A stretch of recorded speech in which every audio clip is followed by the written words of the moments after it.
ইউনূস সত্যি সত্যি দেশটা বিক্রি করে দেওয়ার পরও কেন বাংলাদেশের মানুষ ক্ষেপল না?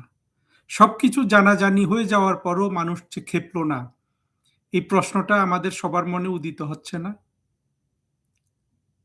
এই প্রশ্ন আপনার মনে উদিত হোক বা না হোক, প্রশ্নটা কিন্তু অত্যন্ত গুরুত্বপূর্ণ এবং এর ভেতরে ঢোকা আমাদের জন্য খুবই জরুরি। আমরা যদি এই প্রশ্নের উত্তর না খুঁজে বের করি, আমরা বাংলাদেশের সমস্যা বুঝতে পারব না। দেখুন, এর মধ্যে বিশেষ করে মাহবুব কামাল সাহেব সাংবাদিক, উনি তো খুব সুস্পষ্টভাবে উনি কালের কণ্ঠে গিয়ে এই টক শোটা করেছেন এবং সংক্ষেপে কিন্তু উনি এই চুক্তির এটা তুলে ধরেছেন।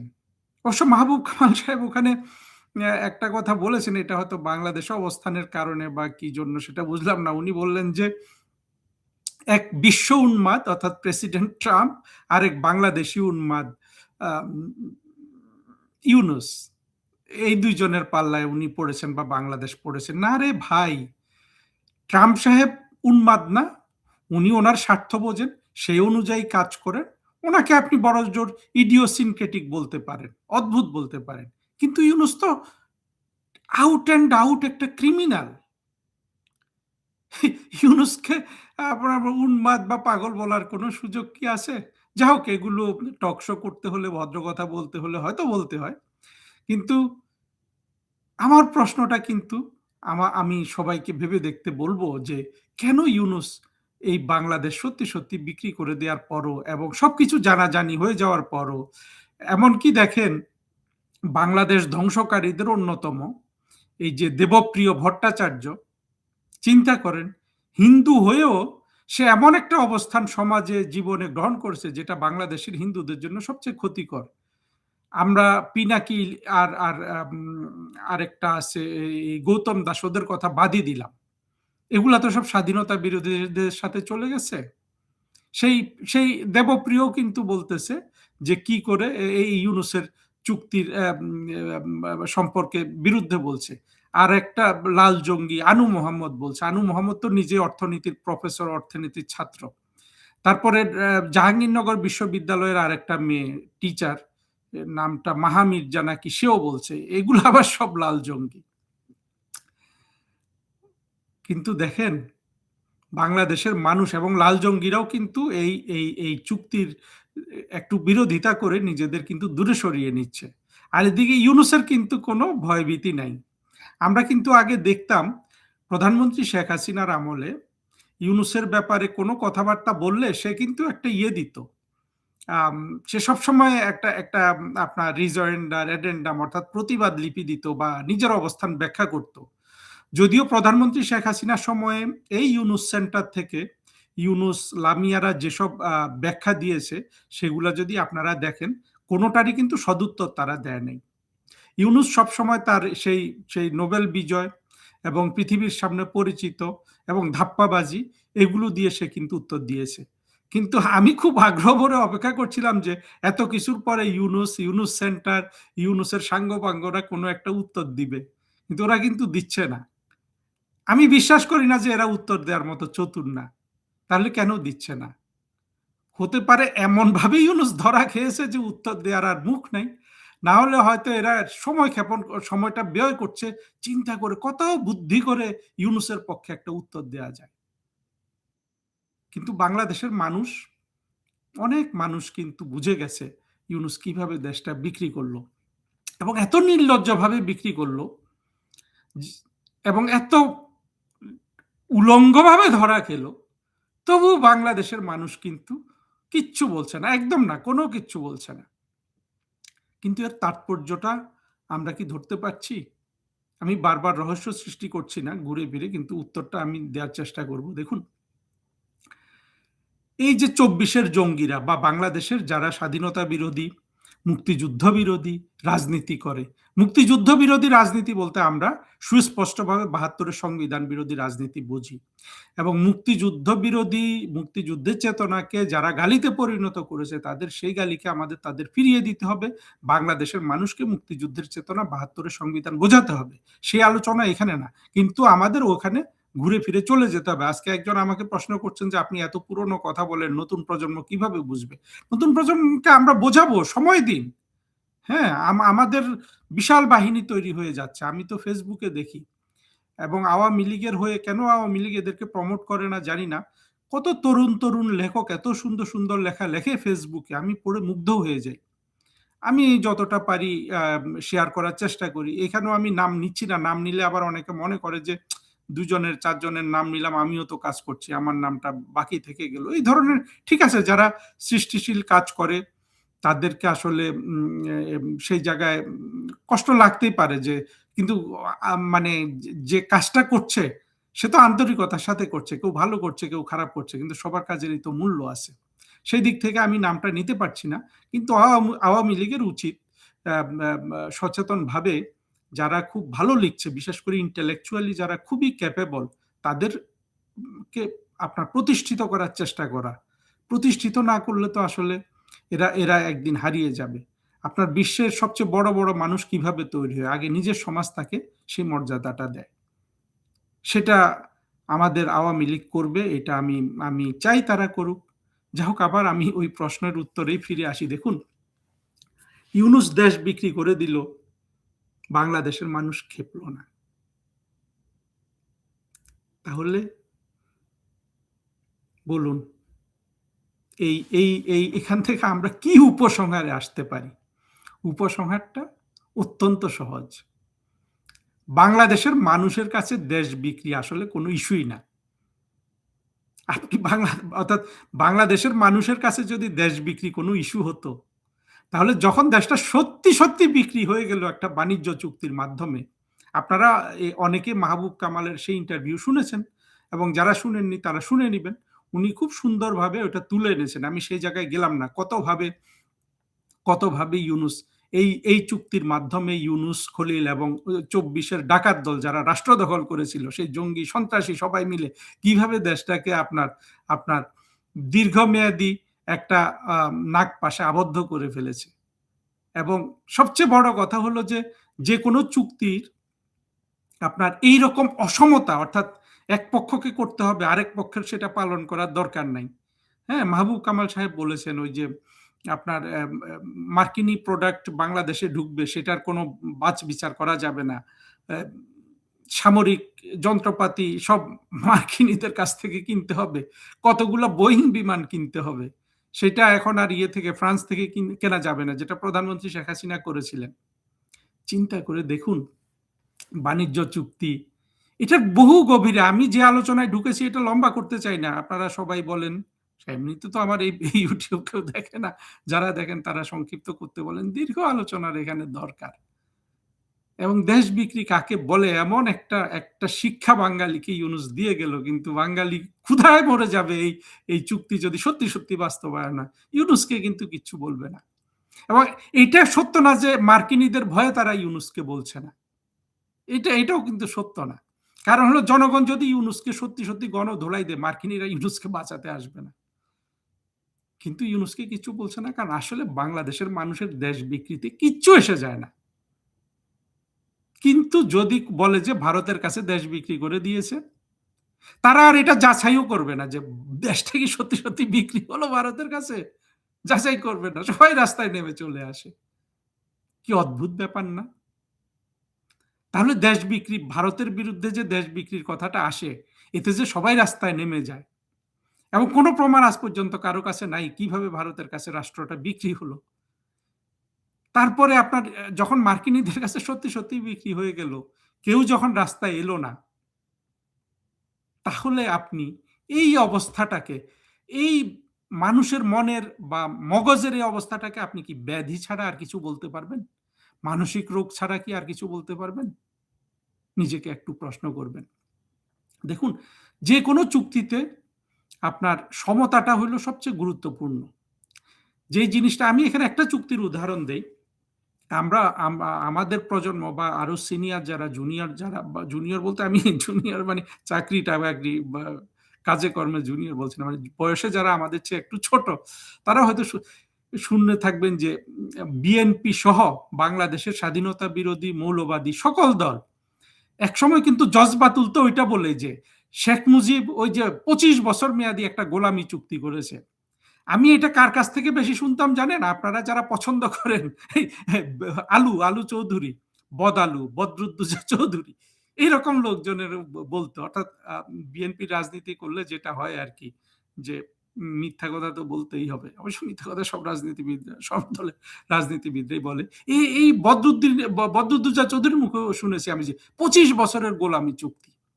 এবং ওই দলগুলা, বাংলাদেশের স্বাধীনতা বিরোধীরা ওই ওই ভারত বাংলাদেশে মৈত্রী চুক্তিকে যে 25 বছরের গোলামি চুক্তি করে তারা রাজনৈতিক ক্ষমতা দখল করেছে, তারা বঙ্গবন্ধুকে হত্যা করেছে। এই যে কি আছে এই চুক্তিতে, কি জন্য এটাকে গোলামির চুক্তি বলে, শুধু এই কৌতূহল নিয়ে আমি 25 বছরের গোলামি চুক্তিটা পড়েছিলাম, যেটা এখন আর কার্যকর নাই। আওয়ামী লীগই এটা আর ইয়ে করে নাই। এবং আওয়ামী লীগের দুর্বলতাটা এখানে আবারও স্মরণ করিয়ে দিচ্ছি, যে আওয়ামী লীগ কখনোই কিন্তু, আমি তখনও দেখি নাই আওয়ামী লীগ এত বড় রাজনৈতিক দল হওয়া সত্ত্বেও এই 25 বছরের গোলামি চুক্তি যে গোলামি চুক্তি না, এটা যে একেবারে একটা ফেয়ার চুক্তি ছিল, এটা কিন্তু তারা ব্যাখ্যা করে নাই। তারা ভয় পেয়ে যায়, মানে হিন্দু আসলেই তারা ভয় পেয়ে যায় যে মুসলমান নিজেকে প্রমাণ করতেই হবে। এই জায়গা থেকে আওয়ামী লীগের অবশ্যই বের হয়ে আসতে হবে। এখন বলি, দেখেন, আমি যখন ওই গোলামি চুক্তিটা অতি আগ্রহে পড়লাম এই জন্য যে আসলে কি, কোন লাইনটা এখানে আছে, যেই লাইন শুনে এটাকে গোলামি চুক্তি বলে অভিহিত করা যায়। নিশ্চয়ই তো কোনো ক্লু আছে বা কোনো একটা লাইন আছে, না, তাই না? এটাকে গোলামি চুক্তি এইভাবে বলে রাজনৈতিক ক্ষমতা দখল করে ফেলতেছে। গোলামি চুক্তি বলে 91 সালে বিএনপি রাষ্ট্র ক্ষমতায় চলে আসে। বিএনপির 91 সালে রাষ্ট্র ক্ষমতায়, মানে ভোটের মাধ্যমে বিজয়ী হওয়ার তো একটা বড় কারণ ছিল যে তারা ভারত বিরোধী। এবং এই জন্য বিএনপি বুঝে শুনেও তো ভারত বিরোধিতা ত্যাগ করে না। ইদানিং ভারত নিয়ে কিছু বলে না, কারণ এখন অবস্থাটা তাদের জন্য অনেক জটিল। তখন তো তারা এই জজবা তুলে ক্ষমতায় এসেছিল। জানেন, আপনারা যদি কেউ পান, সুযোগ পান, এই 25 বছরের মৈত্রী চুক্তিটা পড়ে দেখবেন। একটা লাইন নাই যেখানে অসাম্যের কথা আছে। অর্থাৎ এখানে যেমন সোজা ওই মাহবুব কামাল সাহেব যেটা বলেছে যে আমেরিকান মালপত্রের কোনো, মানে এখানে প্রশ্ন তোলা যাবে না গুণগত, কিন্তু বাংলাদেশি মালপত্র তারা পরীক্ষা নিরীক্ষা যে কতভাবে করে ওইখানে গেলে এটা তো আমরা জানি। সেই 25 বছরের চুক্তিতে একটা লাইন ছিল না যেটা ভারত পারবে বাংলাদেশ পারবে না, যেটা ভারত পারবে বাংলাদেশ পারবে না। এরকম চুক্তিটা খুব বেশি বড় না, আমি তো 15, 20, 25 বছর আগে পড়েছি, হুবহু বলতে পারবো না, কিন্তু আমি একটা বাক্য সেখানে পাইনি যেখানে অসাম্য আছে, অর্থাৎ ভারত পারবে বাংলাদেশ পারবে না। সেটাকে কিন্তু একটা সম্পূর্ণ ফেয়ার চুক্তিকে গোলামের চুক্তি বলে কিন্তু 91 সালে বিএনপি ক্ষমতায় চলে এসেছে। চিন্তা করতে পারেন?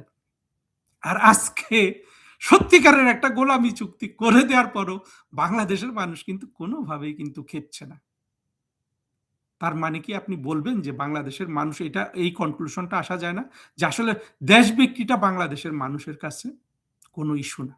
তাদের কাছে একটাই ইস্যু, যে ভারতের নামে কিছু হলেই, অর্থাৎ আপনি মিথ্যা কথা বললেও সবাই রাস্তায় বের হয়ে যাবে। অর্থাৎ তারা এমনভাবে মগজ ধোলাইকৃত হয়েছে যে তারা ভারতের কথা শুনলেই তাদের ঘৃণাটা চলে আসে।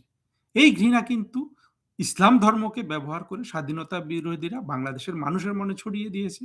হিন্দু দেখলেই তারা ঘৃণা করে, ভারত দেখলেই তাদের ঘৃণায় কিন্তু তাদের আপনার মাথা গরম হয়ে যায়। কিন্তু কেউ কিন্তু এটা ব্যাখ্যা করে দেখেন। আমি সারা পৃথিবীর কথা বলতে পারি একেবারে চোখ বন্ধ করে। বিশ্বের 57টা মুসলমান দেশ আছে। কোন মুসলমান দেশ তার পাশের দেশের মানুষ অন্য ধর্মের হলে তাদেরকে এইভাবে ঘৃণা করে না। বাংলাদেশের স্বাধীনতা বিরোধীরা যেভাবে, এবং স্বাধীনতা বিরোধী এমনকি আপনার মুক্তিযুদ্ধের পক্ষে বিপক্ষে কেউ নাই। আমি নিজেও ঘৃণা করি। আমি স্বীকার করছি আমি ঘৃণা করি। কিন্তু আমি আমার ঘৃণাটা নিয়ে সচেতন আছি। এই সচেতনতাটা আপনার থাকতে হবে। যে ভারতকে আপনার ঘৃণা করা, এটা যে আপনার একটা ব্যাধি। আমি যে ভারতকে ঘৃণা করি, আমি অবশ্য এখন আর ঘৃণা করি না। কিন্তু এই প্রসেসগুলার মধ্য দিয়ে কিন্তু আমি এসেছি যে ভারতের বিরুদ্ধে দেশ, ওই যে বললাম না, আমি যে খুঁটিয়ে 25 বছরের সেই যে মৈত্রী চুক্তি ছিল, চুক্তিটা আমি কেন খুঁটিয়ে পড়েছি? কারণ আমিও তো হিন্দুদের ঘৃণা করতাম, ভারতকে ঘৃণা করতাম। মনে মনে যে কিচ্ছু একটা নিশ্চয়ই আছে, যে না থাকলে কিভাবে এত বড় বড় লোক রাষ্ট্রের প্রধানমন্ত্রী হবেন, যেমন বেগম খালেদা জিয়া, রাষ্ট্রের বড় বড় মন্ত্রী হবেন, যেমন বদরুদ্দোজা চৌধুরী, রাষ্ট্রপতিও হয়েছেন, এরা কিভাবে এরকম মিথ্যা কথা বলতে পারে? সেই কৌতূহল থেকে কিন্তু আমি ওই মৈত্রী চুক্তি পড়ে একটা লাইন কেউ দেখাতে পারবে না যেখানে অসাম্য ছিল। তারপরে দেখেন বাংলাদেশের মানুষ কিন্তু ভারতের বিরুদ্ধে কিচ্ছু বললে আর কোনো যাচাই বাছাই করে না, এমনি উলঙ্গ হয়ে সব রাস্তায় নেমে চলে আসে। শেখ হাসিনা কিভাবে এই বাংলাদেশকে যে চালিয়েছেন, উনি এইরকম আপনার সম্পূর্ণরূপে আপনার মগজ ধোলাইকৃত এবং এবং আপনার ব্যাধি আক্রান্ত একটা জাতিকে। তো শেষ কথাটা বলে শেষ করি, দেখেন এই ব্যাধিটা কিন্তু এসছে, এটা ইসলাম ধর্মের পক্ষে কিছু না, এটা হলো পাকিস্তান পক্ষে, অর্থাৎ পাকিস্তানে যে পরাজিত শক্তি, যারা পাকিস্তানের পরাজয়টা মেনে নিতে পারেনি ১৯৭১ সালে, ওরা এখানে একটা সোনার খনি পেয়ে গেছে মিথ্যা কথা বলে ভারত ঘৃণা হিন্দু ঘৃণা ছড়ানোর মধ্যে। আপনি দেখেন সেই পিনাকির ভিডিও দেখেন, কি পরিমাণ ভারত ঘৃণা সে ছড়ায়, কি পরিমাণ হিন্দু ঘৃণা সে ছড়ায়। ওসব পিনাকিকে অনেকে ভারতের বা গোয়েন্দা সংস্থার দালাল টালাল বলে, আমি এগুলো জানি না, কিন্তু সেটা করলেও ভারতের গোয়েন্দা সংস্থা যদি পিনাকিকে রেখেও থাকে, আমি বলবো যে ভারতের গোয়েন্দা সংস্থা এখানে অত্যন্ত আপনার বোকামি করছে। এইরকম ঘৃণা মিথ্যা কথা বলে পিনাকির মতো ঘৃণা তো আর কেউ ছড়াতে পারে না ভারতের বিরুদ্ধে, তাই না? গৌতম দাসের চেয়ে কিন্তু গৌতম দাসের কথা শুনে দেখবেন কিভাবে মিথ্যা কথা বলে, এবং এরা এত চাতুর্যের সাথে বলে, এবং এরা এতটা মেধাবী, এদের কথা শুনলে আপনার কিন্তু বিশ্বাস করতে ইচ্ছে করবে। যেভাবে আমি বদরুদ্দোজা চৌধুরীর মুখে এই ২৫ বছরের গোলামীর চুক্তি শুনে আমি সেই গোলামী চুক্তি নিজে পড়তে বসে গিয়েছিলাম। আজকেও যারা আপনারা এমনকি মুক্তিযুদ্ধের পক্ষে শক্তি হয়েও আপনি ভারতকে হিন্দুকে ঘৃণা করছেন, বুঝতে হবে, আমি তো স্বীকার করলাম আমিও ভারতকে হিন্দুদের ঘৃণা করেছি, কারণ ওই রাজনৈতিক প্রক্রিয়ার মধ্য দিয়ে আমি এসেছি। আমার হয়তো উত্তরণটা একটু আর্লি হয়েছে, আপনার একটু দেরিতে হওয়া উচিত, এবং আপনাকে বুঝতে হবে যে বাংলাদেশের মানুষের কাছে দেশ বিক্রি হয়ে যাওয়া মোটেও কোনো বিষয় না। বিষয় হলো ওই স্বাধীনতা বিরোধীরা যে ধর্মকে ব্যবহার করে, ইসলাম ধর্মকে ব্যবহার করে যে ভারত ঘৃণা হিন্দু ঘৃণা আপনার মধ্যে ছড়িয়ে দিয়েছে, যার একমাত্র উদ্দেশ্য হলো বাংলাদেশের মুক্তিযুদ্ধের পক্ষের শক্তিকে পরাজিত করা, সেই জায়গায় কিন্তু আপনি ভারত ঘৃণা হিন্দু ঘৃণায় সামিল হয়ে আপনি কিন্তু এই স্বাধীনতা বিরোধী মুক্তিযুদ্ধ বিরোধী শক্তিকে কিন্তু আপনি তাদের কিন্তু আপনি প্রাণশক্তি যোগাচ্ছেন, তাদের শক্তি আপনি বৃদ্ধি করছেন। বাংলাদেশের সকল দুঃখের মূল কিন্তু এই মিথ্যা ভারত ঘৃণা এবং মিথ্যা অজুহাতের উপর আপনার হিন্দু ঘৃণা ভারত ঘৃণা। এই আমি যে ভারত ঘৃণা হিন্দু ঘৃণার বিরুদ্ধে, এর মানে এই নয় যে আমি ভারত বাংলাদেশ সম্পর্কের মধ্যে আপনার যে সমস্যাগুলো আছে সেগুলো আমি জানি না, কিন্তু এটাও আমি বলছি আপনাদেরকে, এই সমস্যা যেটা যে কোনো বৃহৎ এবং ক্ষুদ্র প্রতিবেশীর মধ্যে থাকে, এবং এইটা একটা হিউম্যান সাইকোলজিরও ব্যাপার, যে ভারত চাইলে তো আসলে সে তার ওই সীমানায় এই যে ২-৪টা বাংলাদেশি চোরাকারবারি বা যারা ঢুকে পড়ে ওইখানে অবৈধভাবে, এগুলা এই বছরে তারা যে ৮-১০ জন মানুষ হত্যা করে, এটা চাইলে ভারত বন্ধ করে দিতে পারে। কিন্তু ভারত সেটা বন্ধ করে না, এইটা ভারতের আমি মনে করি কর্তৃপক্ষের এটা কিন্তু আপনার সর্বোচ্চ জায়গা থেকে দেখা উচিত। আবার যারা এই জিনিসটা ক্যাপিটালাইজ করে ওরা কিন্তু বলে যে সারা পৃথিবীর কোথাও কিন্তু এই পরিমাণ খুন হয় না। এটা একটা ডাহা মিথ্যা কথা। আপনি দেখবেন যে মেক্সিকো ইউএস সীমান্তে কত খুন হয় প্রতি বছর। সেগুলা কি আপনারা জানেন? জানেন না। কত জায়গায় কত খুন হয়ে যায় সীমানায়, কিন্তু কিচ্ছু জানেন না। কিন্তু যারা এই প্রপাগান্ডাটা করে তারা বলে যে পৃথিবীর আর কোনো সীমানায় এত মানুষ খুন হয় না। আরেকটা জিনিস ভারত বাংলাদেশের সাথে যেটা হলো আপনার পানি বন্টনের সমস্যা। এটা আসলে সমস্যাটা বাংলাদেশেরই। এটা ভারত কোনো সমস্যা তৈরি করে নাই।